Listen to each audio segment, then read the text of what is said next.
नमस्कार विद्यार्थी मित्रांनो, तुमचं अजिंक्य फायटेक मॅथ या चॅनल तुमचं पुन्हा एकदा स्वागत आहे। कसे आहात विद्यार्थी मित्रांनो? बरे असाल, खुश असाल, हो की नाही? आणि रेग्युलर असं अजिंक्य फायटेक मॅथ या चॅनलला तुम्ही रेग्युलर असं फॉलो करत असाल, ठीक आहे? तर बघा विद्यार्थी मित्रांनो, कालपर्यंत आपण शेकडेवारीचे आपण 7 भाग बघितले होते, तर आज आपण शेकडेवारीचा 8वा भाग बघणार आहे बघा। आणि त्या 8व्या भागामध्ये विद्यार्थी मित्रांनो 8व्या भागामध्ये आपण पास व नापास यावर आधारित प्रश्न बघणारे, हो की नाही? बेसिक कन्सेप्ट देखील बघणारे, हो की नाही? बेसिक कन्सेप्ट देखील बघणारे।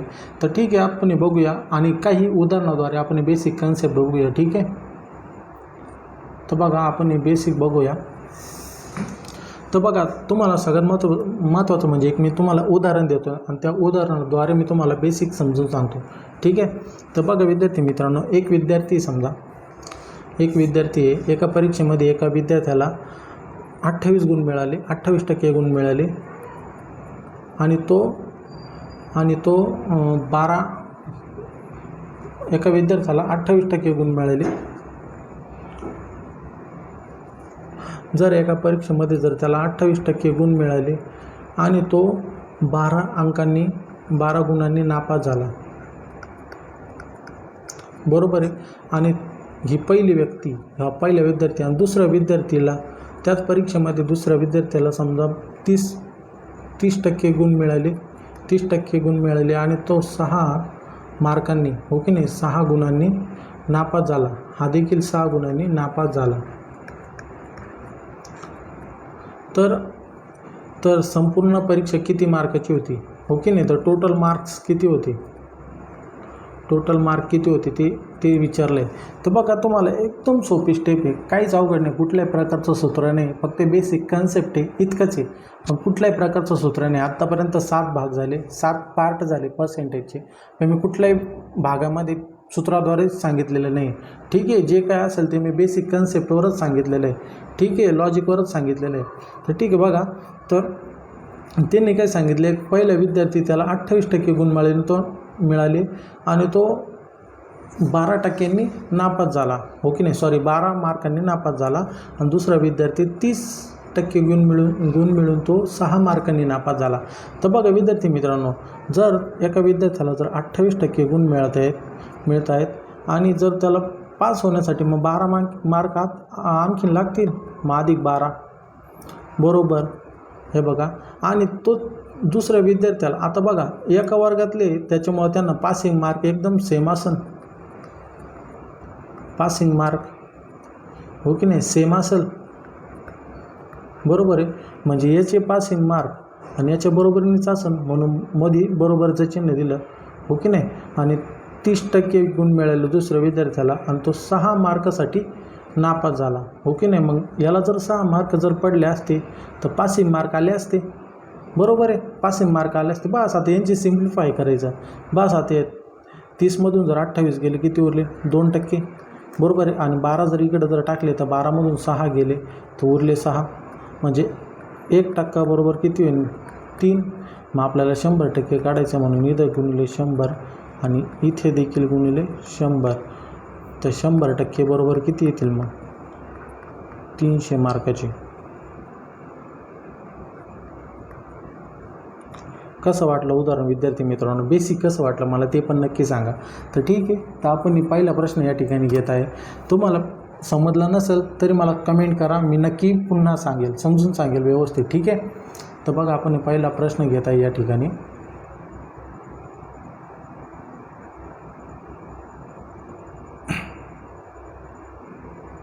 तर बघा, एका परीक्षेत एक विद्यार्थी 32 गुण मिळतो, त्याला 32 गुण मिळतात, 32% गुण मिळतात ते, आणि 4 गुणांनी नापास झाला। आणि जर एका अन्य विद्यार्थ्याला 35% गुण मिळतात आणि तो पास होण्यासाठी त्याला 5 गुण जास्त मिळतात, तर परीक्षा किती गुणांची आहे? तर बघा, एका ठिकाणी जर पासिंग मार्क असेल तर बरोबर दुसऱ्या ठिकाणी देखील पासिंगच मार्क असतील, फक्त एवढंच लक्षात ठेवायचं, बस एवढंच लक्षात ठेवायचं, बाकीचं काहीच नाही। तर बघा, एका विद्यार्थ्याला किती 32% गुण मिळाले, तर 32% गुण मिळाले आणि तो 4 गुणांनी नापास झाला. म्हणजे जर चार गुण जर त्याला जास्त मिळाले असते तो पासिंग मार्क झाले असते, बरोबर आहे. म्हणजे 35% अधिक 4 काय झाले, पासिंग मार्क झाले. आणि दुसऱ्या विद्यार्थ्याला 35 गुण मिळाले आणि त्याला 35 गुण मिळून तो 5 गुणांनी पास होऊन तो 5 गुण त्याला जास्त मिळाले. तर 35% वजा 5 येईल, कारण की त्याला जास्त गुण मिळाले. नुसतं पासिंग मार्कसाठी मग 5 वजा केले आपण. ठीक आहे, आपल्याला मिनिमम फक्त पासिंग मार्कच काढायचे, बाकीचं काहीच नाही. ठीक आहे. तर बघा 35मधून जर 32 वजा केले तर किती होतील, 3%, बरोबर आहे. आणि हे जर 4 जर इथं गेले तर वजा 4 होतील आणि वजा 8 होईल, सॉरी 3च होईल, बरोबर आहे.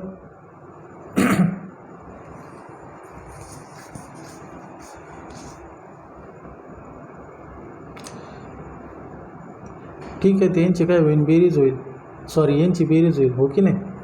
तर बघा, तर 1% बरोबर किती होतील, 3 होईल. मग 100% बरोबर किती होतील, 300. तर त्यांनी काय विचारलं आहे, तर परीक्षा किती गुणांची होती, परीक्षा तर 300 गुणांची होती ना. मग परीक्षा तर 300 गुणांची. तर ए ऑप्शन एकदम बरोबर आहे बघा. तर बघा आपण हे दुसरं उदाहरण बघूया. तुम्हाला दुसऱ्या उदाहरणामध्ये देखील कन्सेप्ट पूर्णपणे क्लिअर होईल. ठीक आहे. तर बघा, जर रवीला 53 गुण मिळतात आणि तो 5 गुणांनी नापास झाला. 5 गुणांनी नापास झाला, जर त्याला 5 गुण जर वाढवा मिळाला असते तर पासिंग मार्क आले असते, म्हणून 53%. मग जर गुण जर मिळाले असते तर 5 तर पासिंग मार्क आले असते, म्हणजे अधिक 5, बरोबर आहे. बरोबर 63%. दुसऱ्या व्यक्तीला 63, संदीपला 63% गुण मिळून तो काय झाला, त्याला पास होण्यासाठी कमीत कमी 10 गुण जास्त मिळाले. 10 गुण जास्त मिळाले म्हणजे वजा 10, बरोबर आहे. तर बघा 63मधून 53 गेले, 10% उरले, बरोबर आहे. आणि हा 5 इकडे गेल्यानंतर वजा 5 होईल, म्हणजे 10% बरोबर 15 होईल. तर आपल्याला पूर्णपणे काय विचारलं आहे, तो उत्तीर्ण होण्यासाठी शेकडेवारी किती. तर बघा, पूर्ण पास होण्यासाठी किती, 10ने गुणलं तर आपल्याला टोटल येईल. म्हणजे पूर्ण पेपर किती टक्के, पूर्ण किती मार्काचा होता, 150 मार्कांचा होता, बरोबर आहे. परंतु त्यांनी काय सांगितलं, पासिंग मार्क किती होते, 63%, बरोबर आहे. 63%. जर 100% बरोबर 10% बरोबर किती होत्या, 15. 10% बरोबर किती होत्या, 15 होत्या, सॉरी. तर आपण फक्त आता या 10चेच आपण काढायचे. तर 10% बरोबर किती होते, मग 10 बरोबर 150 गुणिले 100, बरोबर. हा 50, हा 0 गेला, हा 0 गेला, 15 त्रिक 45, सॉरी 5 त्रिक 15, 5 दुने 10, हो की नाही. तर 20/3 येईल, हो की नाही. तर 20 जर याच्यामधून वजा केले आपण 20/3, हे 20/3% आले, बरोबर आहे. जर आपण जर पासिंग मार्क काढायचा असेल तर 63मधून आपल्याला वजा करावं लागेल, हो की नाही. तर 63%, सॉरी 63%.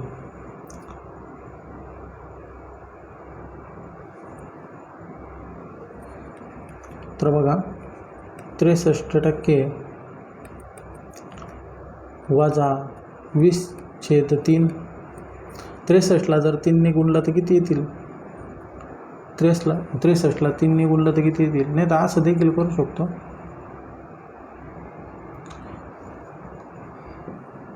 एक मिनटं, आपण याला 3ने भाग देखील देऊ शकतो, हो की नाही. 3ने भाग देखील देऊ शकतो. 3 सक 18. याच्यामधून 63मधून 6 गेले तर किती उरतात, 57, हो की नाही, 57. आणि याच्यामधला काही भाग देखील वजा होतो, म्हणजे 56 पॉईंट काहीतरीच येतो, म्हणजे 56.2/3 येतो, 1/3. तर हा डी ऑप्शन एकदम बरोबर आहे बघा. तर ठीक आहे विद्यार्थी मित्रांनो, आपण पुढचं एक उदाहरण घेऊया, तुमचे कन्सेप्ट पूर्णपणे क्लिअर होतील. तर बघा, एका परीक्षेमध्ये राजेशला 112 गुण मिळाले आणि जो उत्तीर्ण होऊन 32 गुण जास्त आहेत आणि सोनलला 75 गुण मिळाले, 75% गुण मिळाले आणि ती उत्तरांकापासून 70 गुण अधिक आहेत, हो की नाही. तर परीक्षेला न्यूनतम उत्तीर्ण अंक शेकडेवारीमध्ये किती, तर म्हणजे फक्त आपल्याला पासिंग मार्क काढायचं आहे. ठीक आहे. तर बघा विद्यार्थी मित्रांनो, याला किती गुण मिळाले राजेशला 112. आता हे टक्केवारीमध्ये नाही, फक्त गुण आहे, बरोबर आहे. जर 112 गुण मिळाले आणि त्यांनी काय सांगितले, जेवढे गुण पासिंग मार्कसाठी लागत होते त्यापेक्षा 32 मार्क जास्त मिळाले आणि जर मग 32 जर वजा केले तर पासिंग मार्क येतील, बरोबर आहे. मग बरोबर 75% गुण मिळवून त्याला 70% गुण अधिक मिळाले पासिंग मार्कपेक्षा, म्हणजे 75% वजा 70, बरोबर आहे. याचं किती येतील, 2तून 2 गेले आणि 110मधून 3 गेले, म्हणजे 80% येतं. सॉरी, इथं 80 मार्क आले, 80 मार्क बरोबर 75. आणि हा जर इकडं जर पाठवला तर किती होतील मग, 150 बरोबर 75%, बरोबर आहे 75%. तर त्यांनी काय सांगितलं, तर टोटल परीक्षा किती मार्क, आपण न्यूनतम अंक काढायचा आहे, परंतु आपल्याला टोटल परीक्षा किती मार्काची होती ते काढावं लागेल. मग 15 × 15, 15 × 5 = 75, ओके नाही. 5 × 5, 5 × 2 = 10, म्हणजे 200 मार्काची टोटल होईल. 100% बरोबर 200 मार्काची होईल, बरोबर आहे, 200 मार्काची. पण त्यांनी काय सांगितलं, 70% जास्त, 70 मार्क जास्त आहे.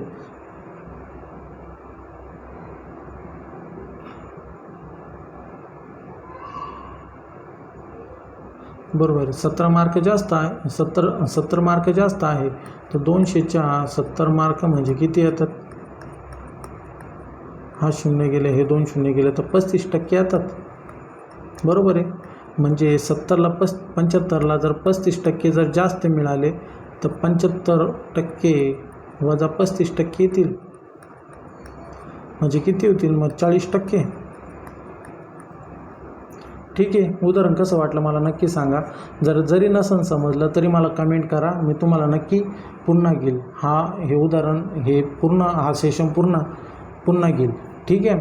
तर बघा विद्यार्थी मित्रांनो, एका विद्यार्थ्याला 35% गुण मिळतात, एका विद्यार्थ्याला 35% मार्क मिळाले आणि तो 10 मार्कांनी नापास झाला. जर दुसऱ्याला 31% मार्क मिळाले तर तो 30 मार्कांनी नापास झाला. तर परीक्षा किती गुणांची होती, परीक्षा टोटल मार्क काढायचे आपल्याला, किती गुणांची होती. तर बघा, एका विद्यार्थ्याला 35% मिळाले आणि तो 10 मार्कांनी नापास झाला. 10 मार्कांनी नापास झाला म्हणजे त्या 35%मध्ये जर 10 मिळवलं ते 500 मार्क येतील, बरोबर. 31% मार्क मिळाले आणि तो 30 मार्कांनी नापास झाला, तर त्या 31%मध्ये जर 30 मिळवले तर 500 मार्क येईल, बरोबर आहे. आता यांचा गॅप कितीच येईल मग 4%, बरोबर आहे. 35मधून 31 गेले, 4% आणि 10मधून 30 गेले, 10मधून 30 गेले, सॉरी 10 अधिक 30 किती येतील मग, सॉरी 10मधून 30 गेले 20 येईल, बरोबर आहे. 4 × 4, 4 × 5 = 20, म्हणजे 1% बरोबर किती येईल मग 5, बरोबर आहे. तर 100% काढायचं आपल्याला, तर 100 × 100 हे देखील गुणिले 100. तर बघा टोटल किती आली मग 500 मार्क. ठीक आहे. तर उदाहरण कसं वाटलं मला नक्की सांगा.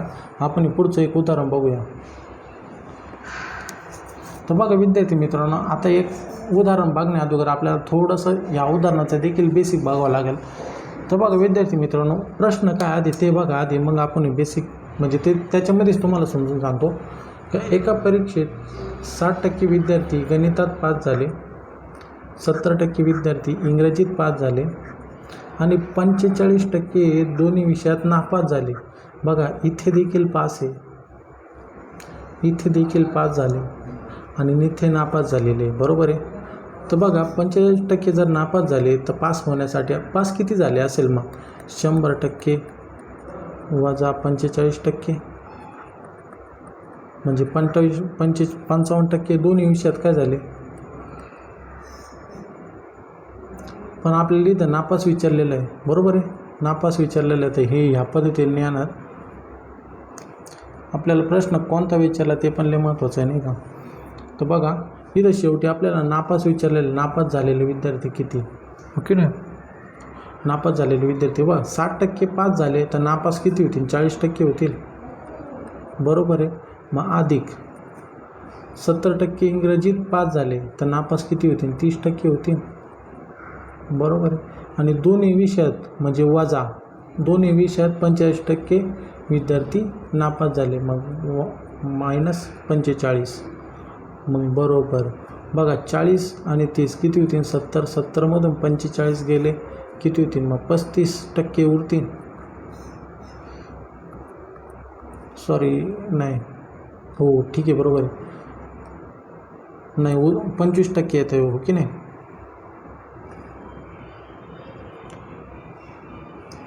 ते किती होतील बघा, जर ह्या 40मधून जर हे 45 गेले तर बघा 40 गेले 5 उरतील, 5मधून देखील 30 गेले किती होतील, 25%. हे तर काय झाले, हे दोन्ही विषय हे दोन्ही काय झाले, नापास झाले, 25% उत्तर बरोबर आहे. ठीक आहे. तर बघा विद्यार्थी मित्रांनो, आता आपण हे पुढचं आणखीन एक उदाहरण बघूया, म्हणजे तुमचे देखील कन्सेप्ट पूर्णपणे लक्षात येईल. बघा, एका परीक्षेत 70% विद्यार्थी गणितात पास झाले.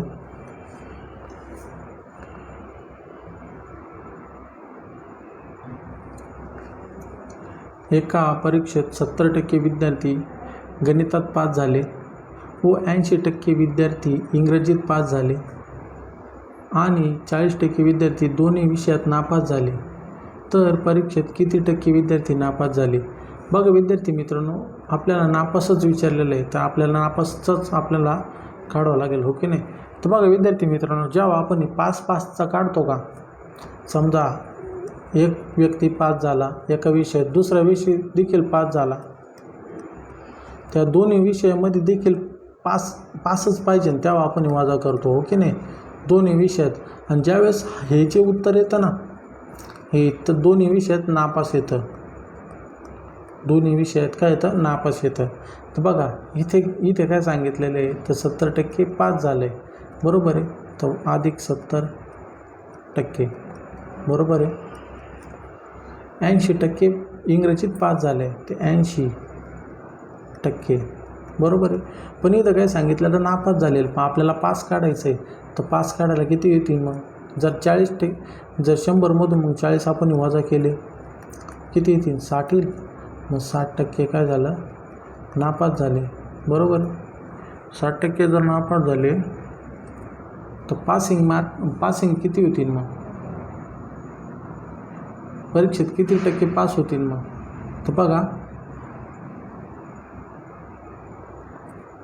तर 90% पास होईल, बरोबर आहे. मग नापास आपल्याला काढायचं आहे, नापास किती होतील, मग 90 वजा 10, हो की नाही, 10% येतील, हो की नाही. 100मधून जर 90 वजा केले तर किती येतील, 10% येतील. ठीक आहे. तर उदाहरण तुम्हाला समजलंच असेल कसे. तर बघा आपण पुढचं उदाहरण घेऊया. तर एका परीक्षेमध्ये 65% गणितात, 55% इंग्रजीत पास झाले व 60% दोन्ही विषयात नापास झाले, तर या परीक्षेत किती टक्के विद्यार्थी नापास झाले. तर बघा एका परीक्षेत काय सांगितलं, 65%, हो की नाही, पास झाले. दुसऱ्या याच्यात किती सांगितले, 55% काय झाले, पास झाले ते, बरोबर. हे देखील आपल्याला पासच काढावं लागेल. पास किती झालेत, मग 40%, बरोबर. तर बघा 55 आणि हे 62 किती होतं, ते 70 आणि 120, बरोबर आहे. 120मधून 40 गेले तर किती उरतात, 80, ते 80 उरतात. ते मग 80मधून जर 20 गेले तर किती, 100मधून जर 80 गेले तर किती उरतील, 20%, तर 20% काय होतील, नापास होईल. ठीक आहे. पुढचं उदाहरण घेऊया. बघा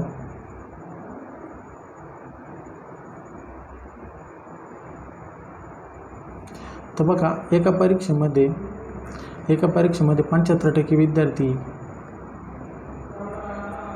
पास झाले व 80% गणितात पास झाले व 18% विद्यार्थी दोन्ही विषयात नापास झाले. जर दोन्ही विषयात उत्तीर्ण दोन्ही विषयात 292 विद्यार्थी उत्तीर्ण झाले तर परीक्षेला किती विद्यार्थी बसले होते?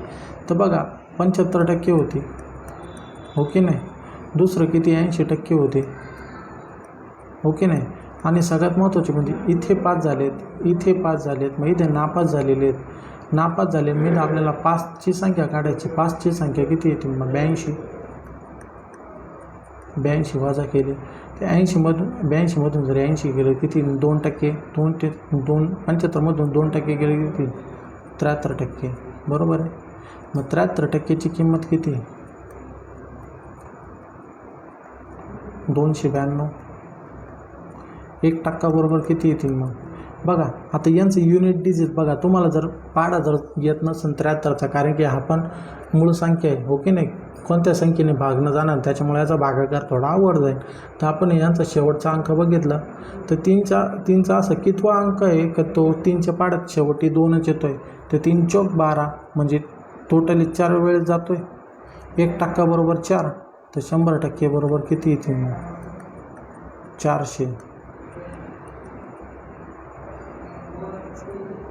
हे ऑप्शन एकदम बरोबर आहे बघा. तर ठीक आहे, आपण पुढचं उदाहरण घेऊया. विद्यार्थी मित्रांनो, नक्की एक व्हिडिओला लाईक करा, हो की नाही. आणि चॅनल देखील सबस्क्राईब करा, म्हणजे आम्हाला देखील मोटिवेशन भेटेल आणि आम्हाला देखील आनंद होतो. तुम्ही सबस्क्राईब केल्याबद्दल, चॅनलला लाईक केल्याबद्दल आम्हाला देखील आनंद होतो, हो की नाही. तुमच्यासाठीच चाललं आहे ते. तर ठीक आहे, एक नक्की लाईक करा आणि सबस्क्राईब करा. तर बघा आपण पुढचं उदाहरण घेत आहोत.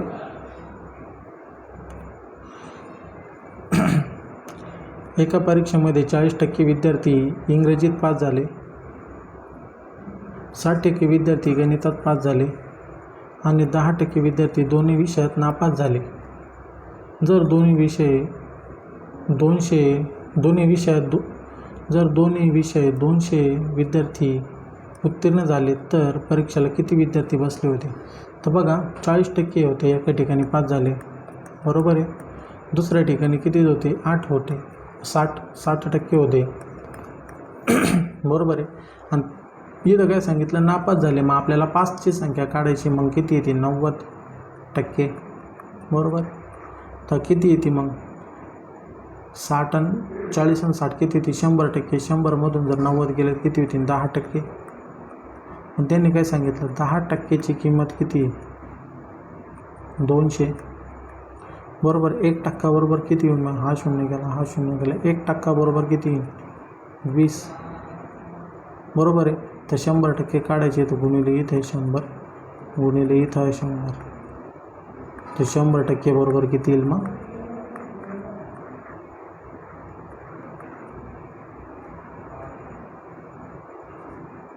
200.